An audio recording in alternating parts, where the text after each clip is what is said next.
There are people who move through the world quietly, almost invisibly, carrying their needs like fragile glass hidden beneath their coat. They speak softly, offer much, and ask for almost nothing. Not because they don't feel hunger, longing, or loneliness, but because the simple act of needing feels dangerous, exposed, or somehow undeserved. In their silence, there is a story, a history of moments where asking cost too much, a lifetime of learning that it is safer to shrink than to risk disappointment, judgment, or the guilt of taking up space. This is a documentary about them, about the psychology behind withheld words, quiet restraint, and the tender ache of never wanting to be a burden. A journey into the hearts of people who long for connection, but rarely ask for it. There is a particular stillness found in people who rarely ask for anything. A softness in the way they move through the world, careful not to disturb its surface. They are often the ones who hold doors open a little longer, who speak in gentler tones, who apologize for things that aren't their fault. To others they appear self-contained, easygoing, low maintenance, a calming presence, someone who never seems to need much. But beneath that composed exterior is a quiet hunger, an unspoken longing for comfort, for reassurance, for someone to notice the subtle tremors behind the smile. It is not a dramatic hunger. It does not announce itself with demands or emotional urgency. Instead, it shows up in the small moments, a fleeting pause before saying, "I'm fine," a quick change of subject when the conversation gets too close, a practiced habit of shrinking desires into something more reasonable. For them, needing feels risky, not because the need itself is large, but because acknowledging it feels like stepping into a spotlight they never asked for. There is a fear, almost instinctive, that their presence might inconvenience someone. So they learn to swallow their wants before speaking them. They learn to hold themselves carefully, like someone walking with a glass of water filled too close to the brim. People often describe them as strong or independent. They're praised for how little they ask, how capable they seem. But what looks like independence from the outside often feels like isolation on the inside. They watch others express needs freely, asking for help, reassurance, affection, and they feel a strange mixture of admiration and confusion. How do people do that so easily? How do they speak without rehearsing, request without guilt? There is a quiet choreography to how they manage their lives. They offer help before anyone asks, hoping generosity can substitute for their own unmet needs. They anticipate problems early, fix things before they break, overfunction in relationships, and step into roles where their value is measured by what they give rather than what they require. This way, they never have to risk the vulnerable moment of asking.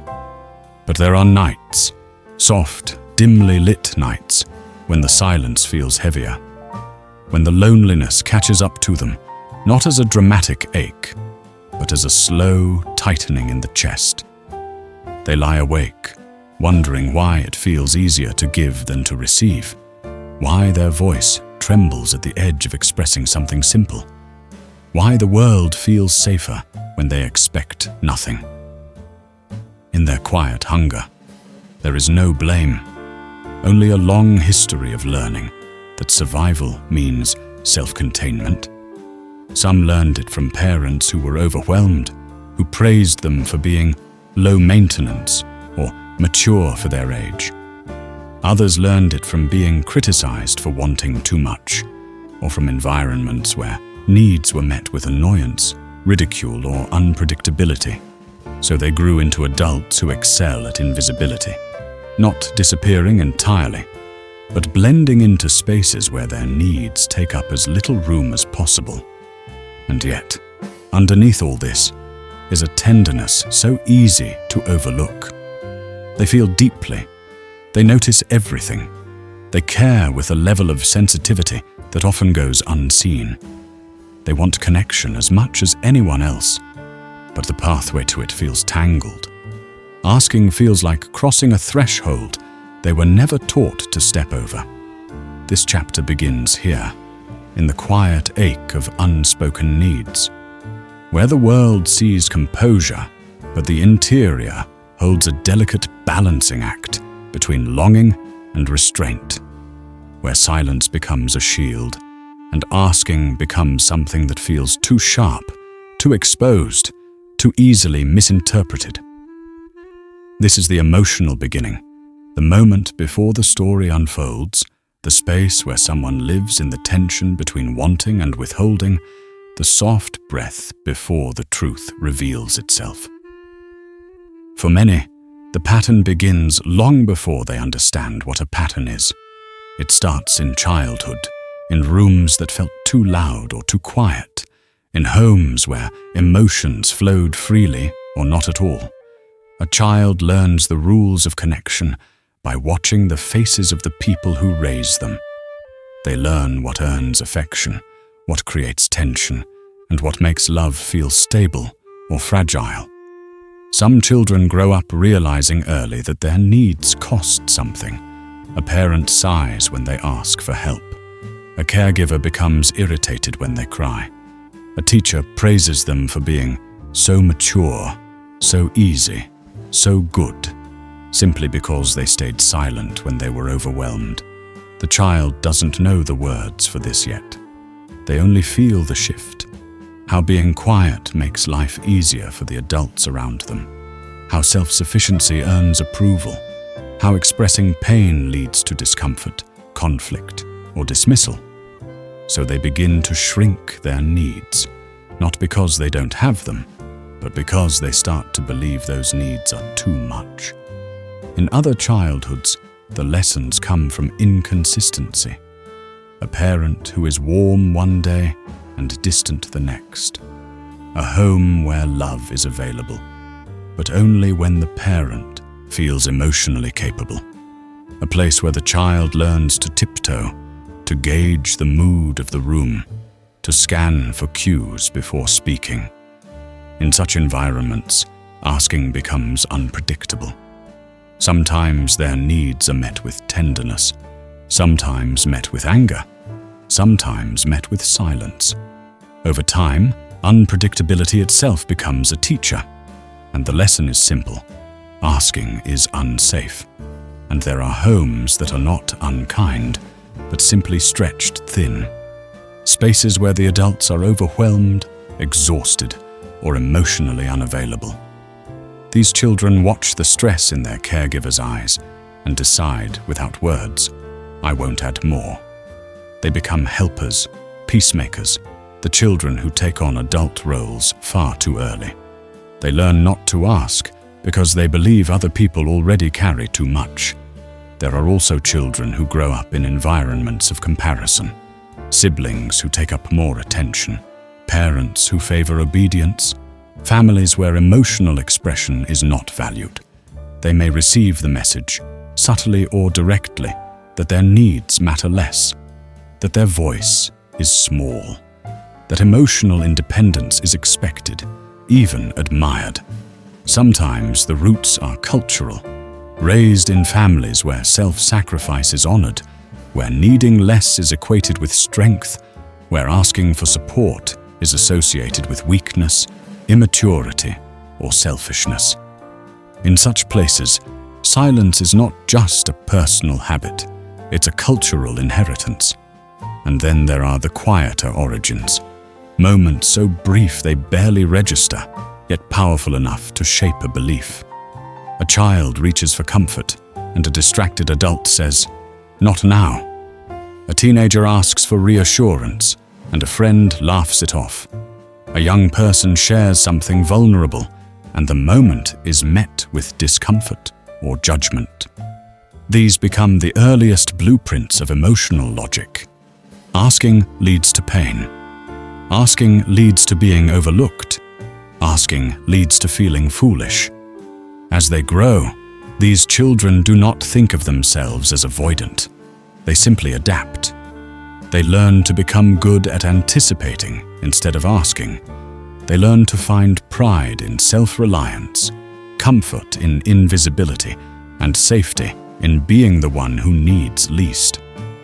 By adulthood, the origins of the pattern are often forgotten. What remains is the outcome. A person who feels uneasy when asking for help, who apologizes before expressing a need, who waits for someone to notice without having to speak. This chapter traces the roots not to place blame, but to illuminate the tender truth. No one avoids asking because they are dramatic, difficult, or stubborn. They avoid asking because, once upon a time, it was the safest thing they could do. To understand why some people avoid asking for what they need, it helps to look beneath the emotional surface and into the psychology that shapes their inner world. What appears as simple hesitation is often an intricate network of learned responses, attachment patterns, neural pathways, and deeply internalized beliefs about safety and connection.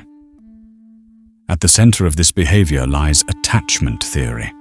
Those who grow up experiencing inconsistent or conditional caregiving often form what psychologists call anxious avoidant or dismissive avoidant attachment. These individuals learn that vulnerability is a gamble, sometimes met with care, sometimes met with withdrawal. To protect themselves, they minimize their visible needs. They convince themselves that if they want less, they hurt less. Their bodies adapt to this belief long before their minds articulate it. The nervous system plays a quiet but powerful role. When someone has repeatedly experienced dismissal, ridicule, or emotional neglect, their brain begins to associate the act of asking with threat. The amygdala, responsible for detecting danger, becomes activated even in situations where there is no real risk. A simple, "Can you help me?" can trigger the same physiological sensations as standing on the edge of a cliff. The heart tightens, the chest warms, the throat feels blocked. Not because the request is unreasonable, but because the body remembers. Over time, this response becomes what psychologists call a conditioned association, an automatic link between expressing need and feeling unsafe. Even in adulthood, even with people who care deeply for them, the old circuitry fires. The silence is not stubbornness, it is survival encoded into habit. Another concept, learned helplessness, explains why some people stop asking altogether. When early experiences repeatedly show that needs will not be met, no matter how clearly or urgently expressed, the mind stops trying. It's not resignation, it's conservation. The psyche says, "Nothing changes when I speak," and eventually it learns to quiet the voice that once tried so hard. There is also the influence of people-pleasing and fawning responses, where individuals prioritize safety through harmony. They avoid conflict by making themselves small, agreeable, and endlessly accommodating. For them, asking feels like the beginning of potential conflict, even if none exists. Their nervous system predicts rupture where others might see routine interaction. Psychologically, there is a cognitive pattern known as self-minimization. This is the belief that their needs are less important than everyone else's. They question the legitimacy of their desires, convincing themselves that others have it harder, or that their own discomfort isn't severe enough to justify asking for relief. It's a form of internal hierarchy where they always place themselves last. Social conditioning adds another layer. Many cultures reward stoicism, praising those who endure quietly, criticizing those who express vulnerability, and romanticizing independence to an extreme. A person raised in such an environment absorbs the message. Needing less is admirable. Asking is weakness. Emotional openness is something to be managed, not embraced. Then comes the guilt. Many who avoid asking report an immediate sense of wrongness when they consider expressing a need. It is not logical guilt, it is emotional reflex. The thought of causing inconvenience, taking someone's time, or occupying emotional space feels overwhelming. Guilt becomes the internal barrier, stronger even than fear. One of the most understated psychological reasons is hyper-empathy. People who feel deeply attuned to others often silence their own needs because they imagine, in vivid detail, how the other person might feel. They pre-experience someone else's potential discomfort and choose silence to protect them. What emerges from all these layers is a portrait of someone who has developed intricate psychological mechanisms not to avoid connection, but to protect it, to keep relationships stable, to prevent disappointment, both from being delivered and from being received. The psychology of withholding is not coldness, not pride, not indifference. It is an intelligent, adaptive response formed in environments where needs were once unsafe, unpredictable, or unwelcome. Understanding this does not erase the behavior, but it does soften it. It reveals that behind every withheld request lies a nervous system shaped by experience, a mind shaped by meaning, and a heart shaped by longing. Inside the people who struggle to ask for what they need, there is a quiet battle that rarely reaches the surface. It is not loud or dramatic. It does not erupt in arguments or visible turmoil. Instead, it unfolds internally, soft, persistent, and exhausting. A tension between the desire to be understood and the instinct to remain hidden. At its core, this inner war begins with longing, a longing for closeness, for reassurance, for someone to step toward them without being asked, to notice the subtle shifts in their tone or expression, to offer comfort unprompted. The need is real, human, and entirely valid. And yet the moment they feel it, something inside tightens. A voice, familiar, practiced, automatic, whispers that it is safer not to say anything. This conflict forms a loop.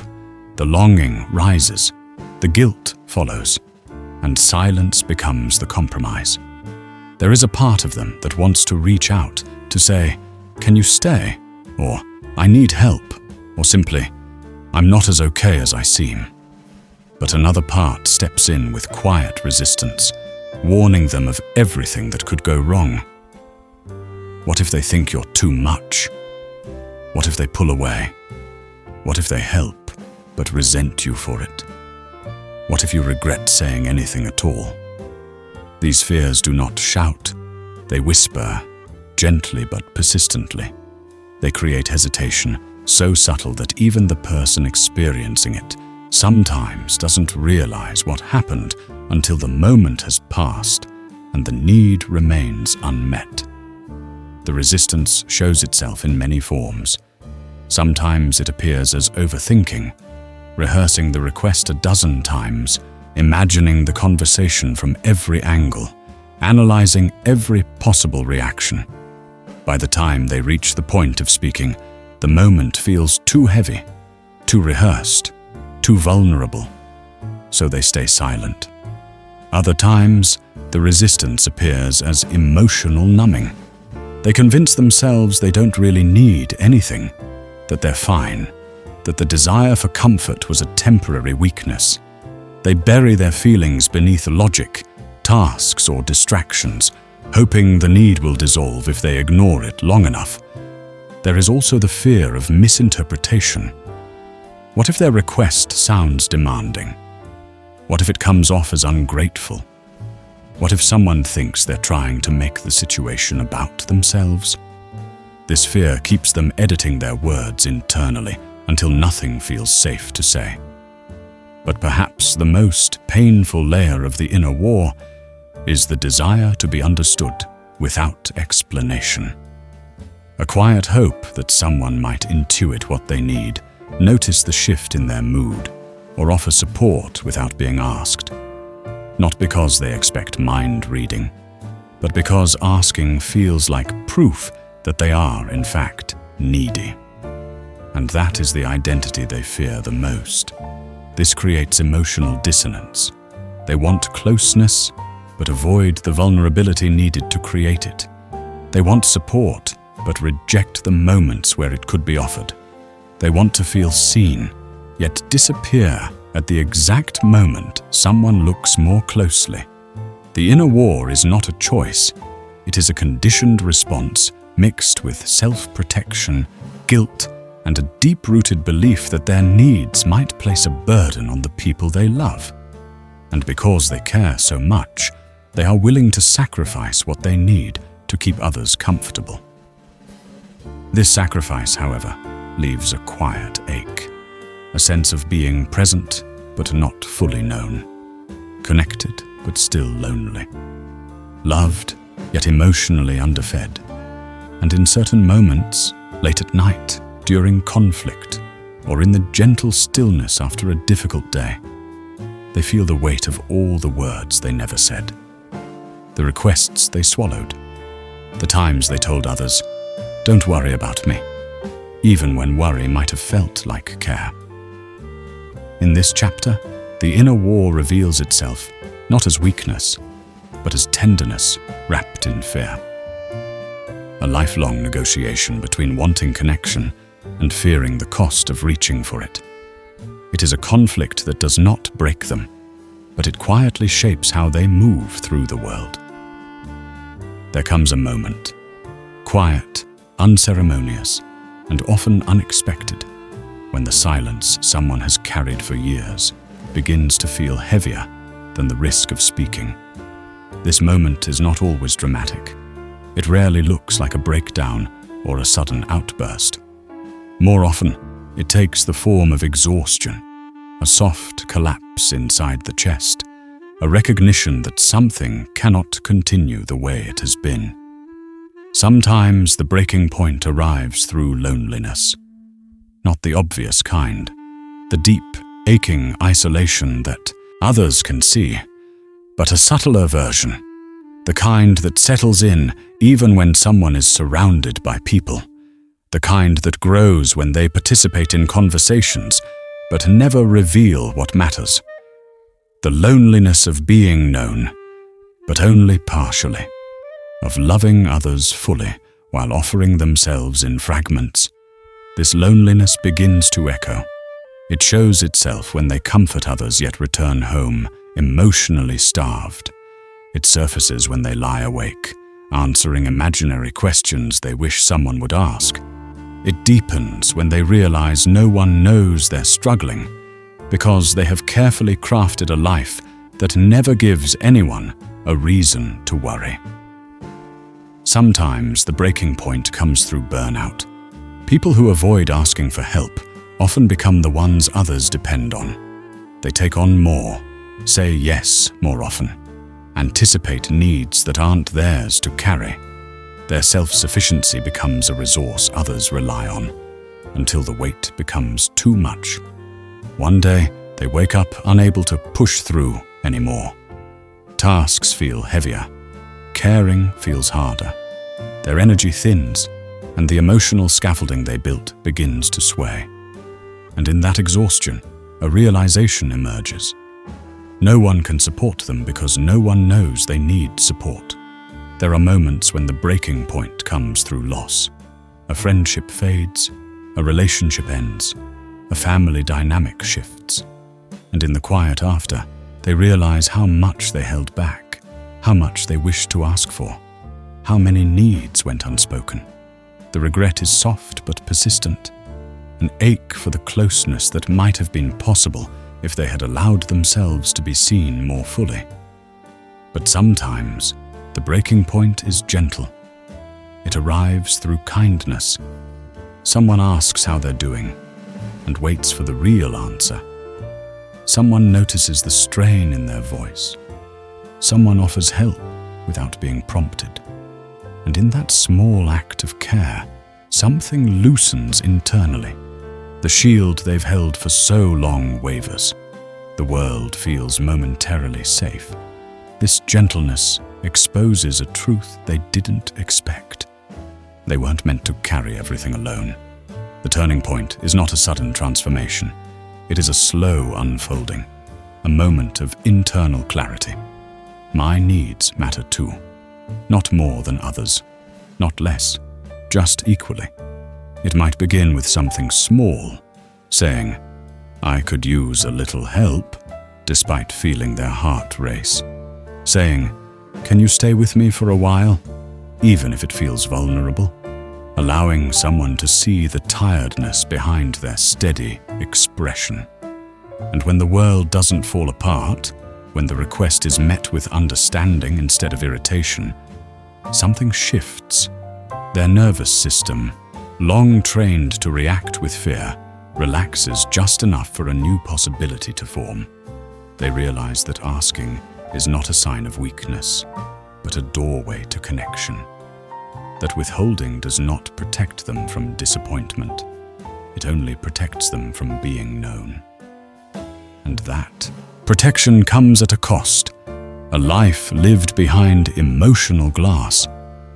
The moment something breaks is not a sign of failure.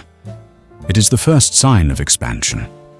The edges of their silence begin to soften, making room for the truth they have avoided for so long. Human beings are not built to exist without being understood. Not endlessly, not quietly, not alone. And so the turning point arrives like a quiet shift inside the chest, a recognition that staying silent hurts more than the vulnerability of speaking. It marks the beginning of something rare, a willingness to be human in front of another human. Healing for people who struggle to ask for what they need does not arrive in grand gestures or sweeping moments of reinvention. It comes quietly, often in the same way their silence once did, gradual, patient, almost imperceptible at first. It begins with the softest internal shift, a barely audible whisper that says, "Maybe I'm allowed to need things too." The process of learning to receive is not linear. It moves in circles, gentle spirals that revisit old fears while slowly building new understandings. There are moments of openness followed by retreat, steps forward followed by hesitation. For someone who has spent years, even decades, minimizing their needs, allowing themselves to ask, even once, feels like entering unfamiliar territory. In the early stages, the smallest actions matter most. A simple, "Can you help me with this?" An honest, "I'm tired." A quiet, "I'm not okay today." Each expression becomes both an act of courage and an experiment. What happens if I show this part of myself? Often, the response is softer than expected. Someone listens. Someone stays. Someone offers support without turning away. And in that moment of receiving, something within them relaxes. Not fully, not permanently, but enough to plant a seed of possibility. A central part of learning to receive involves unlearning the old narratives, that asking burdens people, that vulnerability disrupts relationships, that emotional needs make someone difficult or demanding. These beliefs run deep, embedded not just in the mind, but in the body. So healing requires not force, but gentleness, an internal kindness that says, it's okay to take up space. There is often a moment when they begin to notice something surprising. The people who care about them want to be there, not out of obligation, not out of pity, but because relationships breathe through mutual exchange, giving and receiving, offering and accepting, speaking and listening. When only one side gives, the bond becomes unbalanced. When both try to protect each other by not sharing their needs, the connection becomes thin, fragile, distant. Learning to receive means learning to trust that being cared for does not make them weak. It makes them human. There are times when receiving feels uncomfortable, even guilt-inducing. They may apologize after expressing a need, minimize it, or quickly try to return to the role of caretaker. Healing in these moments is simply staying still a little longer than feels natural, allowing the warmth of support to land before pushing it away. One of the quiet revelations in this process is that asking is not always necessary for needs to be met. As they become more open with their emotions, others learn to read the more subtle signals they once tried so hard to hide. People become more attuned, more responsive. Emotional connection deepens, not because the person suddenly becomes expressive, but because they become available to themselves and to others. An essential part of integration is realizing that self-reliance and vulnerability can coexist. They do not need to abandon their independence. They simply allow space within it. Space for moments of fatigue, space for longing, space for being cared for, rather than constantly being the one who cares. At times, receiving feels like a soft grief, a mourning for all the years spent carrying burdens in solitude for the comfort they never allowed themselves to seek. But even this grief has gentleness within it. It signifies that something new is taking root. As this chapter of healing unfolds, the world becomes less threatening. Conversations feel less scripted. Relationships feel safer. The heart feels a little more capable of being seen. And the silence that once protected them begins to loosen. Not because it has lost its purpose, but because they are learning the difference between safety and self-erasure. Learning to receive is not a transformation into someone unrecognizable. It is a return to a truer version of themselves, one that has always existed beneath the habits of restraint.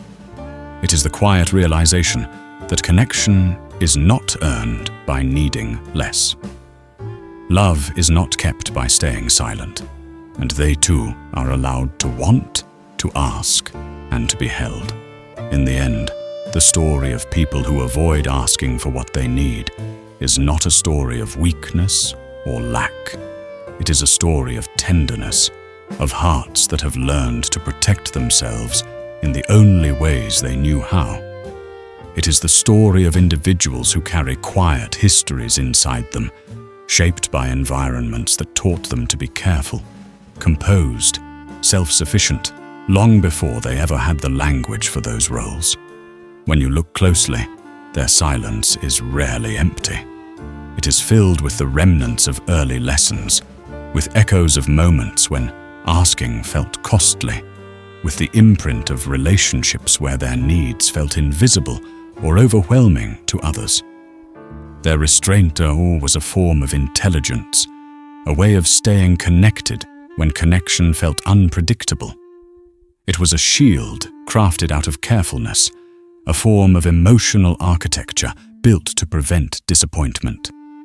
Yet beneath that architecture lives a softness that has never disappeared, a desire to be understood, a longing to rest without performing competence, a wish to be held without having to prove they've earned it.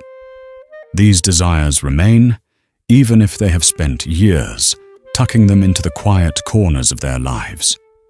Healing for them does not mean becoming loud or demanding. It does not mean abandoning their sensitivity or discarding the gentleness that defines them. Healing simply means allowing themselves to exist more fully, to take up the emotional space that has always been theirs, to let their voice, once muted by necessity, become part of the conversation again.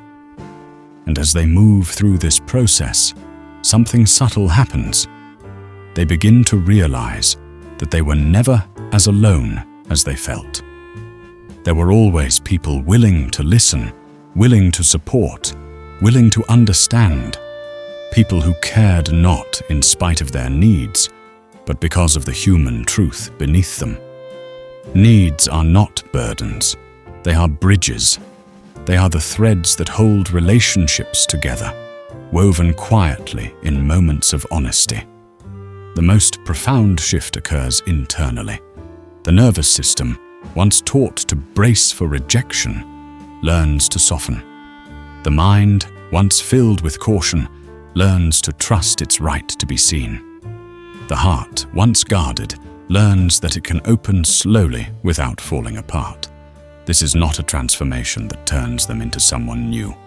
It is a homecoming, a return to the parts of themselves that learned long ago to hide. A gentle reclaiming of vulnerability, not as exposure, but as connection. And in this closing, it becomes clear that every human being carries a version of this story. Everyone knows in some way the fear of needing too much or the ache of being misunderstood. Everyone has swallowed a request, rehearsed a sentence they never said, hoped someone would notice without being told. The specifics differ, but the emotional landscape is shared. That is why the journey of learning to ask is not solitary. It is part of the greater human movement toward being known, toward saying, "This is who I am," even when the voice shakes, toward trusting that love does not disappear when someone steps forward with an open hand.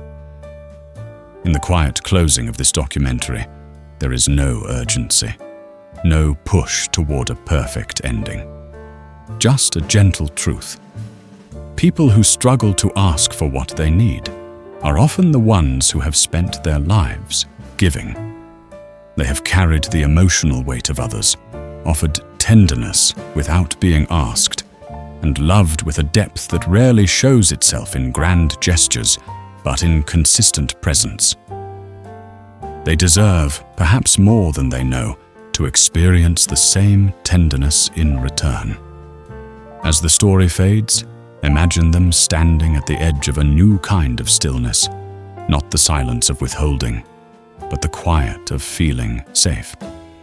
A soft, breathable space where their voice can exist without fear, where their needs do not feel dangerous, and where connection becomes something steady, mutual, and true.